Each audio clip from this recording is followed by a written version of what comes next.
So we go and sit and decide. So how do we make a person express their right to freedom of conscience? So in terms of policing, how will we do that? In terms of managing to rationalize protests, how do we balance that? Let's construct an act that now tells us, how do I judge this protest from being a protest to a riot, an expression of these freedoms? Now we can construct a statutory instrument that can later be said, no, this was undermining. But at some point, it had a life of it being applied, that statutory instrument informing practice. Now, another person can argue and say, this does not meet the threshold, this statutory instrument that gives me an order to practicalize.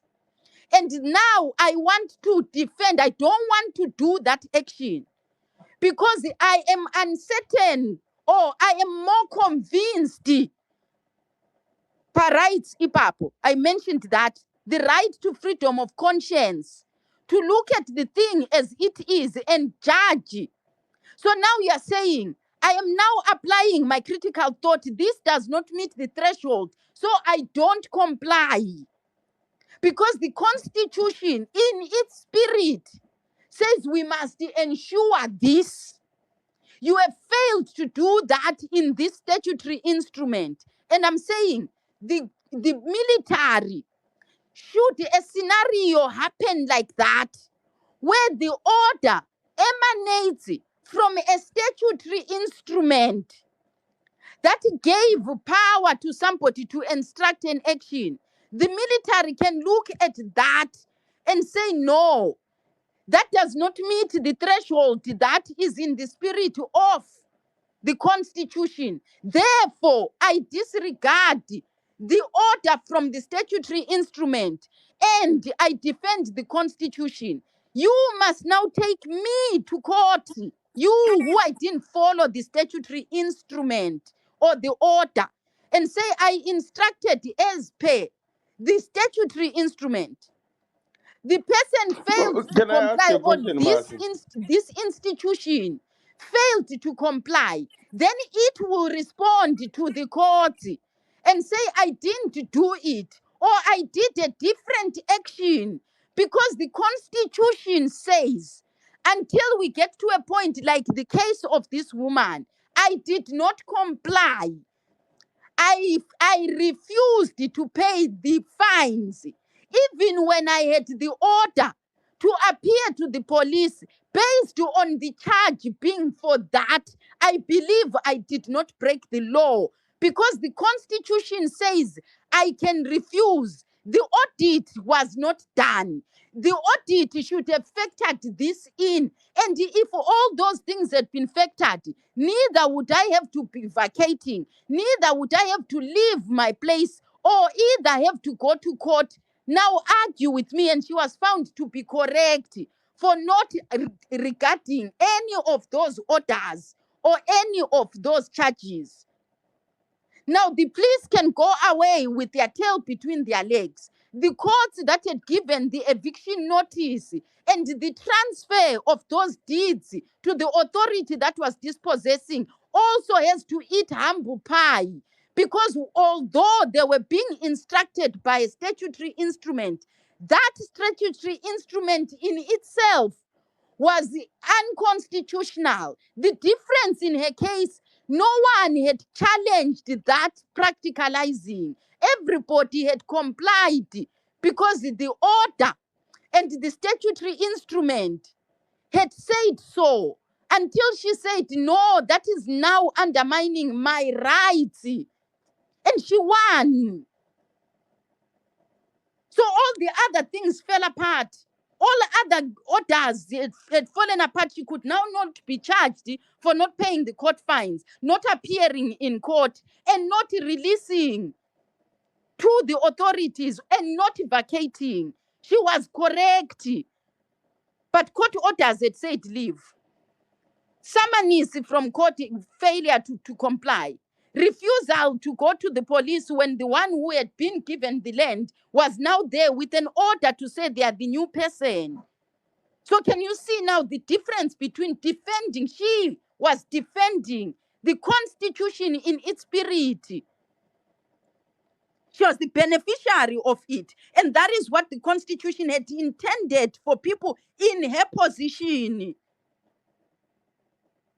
So the military can also, if it was in defense of the constitution and not in accordance with how it's written, it can say whatever you are in this situation now, today.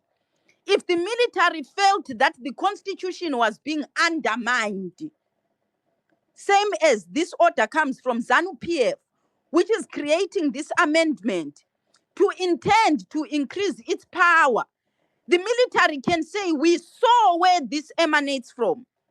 It is in bad spirit. Even though you have proposed it, as you are allowed to propose it, we know what your intention is. It's in your recommendations. In number 2, you intend to increase your president and your first secretary. Secondly, you ordered, based on the people from your party being in government, cabinet, to do what? To create a comprehensive framework which has an intention. The intention is to uphold the ZANU-PF's principle of being more superior than government.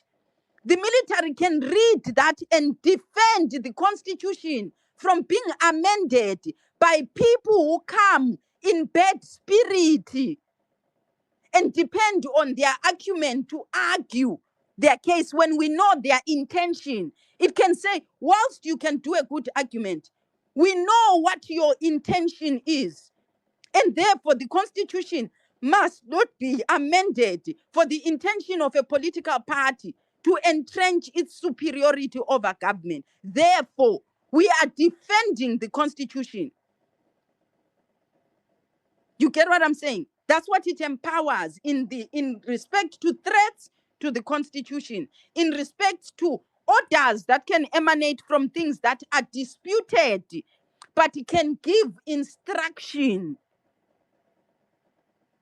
But if you say in accordance, it limits the power. That's why they are calling it a passiveness. It's passive. That's what I mean.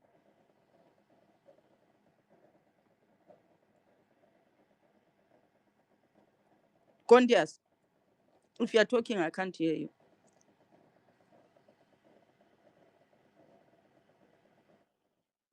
If you may allow me to dial it down a little bit with a question, you talk of the military, not executing an instruction, may be it through the act, right?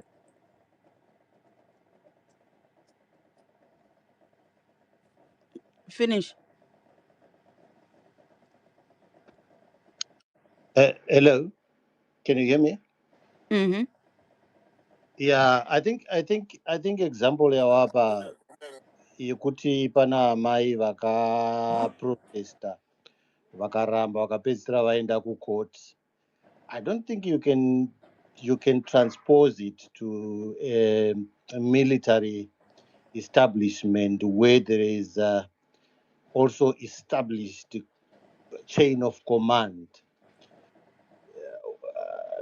I'm just thinking, could the military, the way it acts in the Kuti, if a lawful order is given, it's not within their discretion kuti vambotanga vaenda kukoti vozoti president zvavakaita izvi zviri pamutemo here kana, as long as that statutory instrument was enacted nemapowers anobvumidzwa nemutemo, they are obliged to act.